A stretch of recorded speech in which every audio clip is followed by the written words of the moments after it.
very important to integrate science education in the way science is, the scientific knowledge is pursued, or the concepts are discovered. So that means all our faculty have to do research while doing teaching. That's the only way to integrate the method of research in the teaching in the classrooms. About teaching at Ashoka University is that it's a course that, while remaining true to the spirit of physics, also tries to fit into the Ashoka paradigm, which believes in broad-based interdisciplinary kind of education or exposure to students.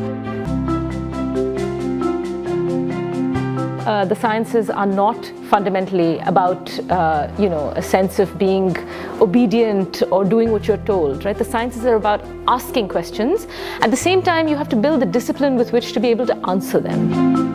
Students who do physics here also get the chance to explore other areas of study, and in doing so they can understand not just how physics works within the narrow domain of physics, but how physics might work if it were taken out of its proper domain and used elsewhere. We follow an open and inclusive lab policy where students at all levels, they can come and spend their time in the lab. They can work very closely with PhD students in their respective projects. In that sense, they get exposure to highly advanced research questions from the very beginning of their career. The primary objective of bringing undergraduate students into our research labs is to build a scientific temperament within them.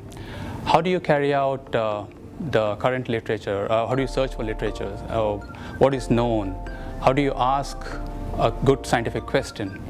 How do you plan your scientific experiments? How do you troubleshoot when things go wrong? And how do you interpret your results? How do you avoid bias? And what are ethical ways of carrying out scientific research? Just learning engineering is not enough. Every single one of your students must become a Renaissance man or woman. They must understand poetry and engineering. They must understand agriculture and physics.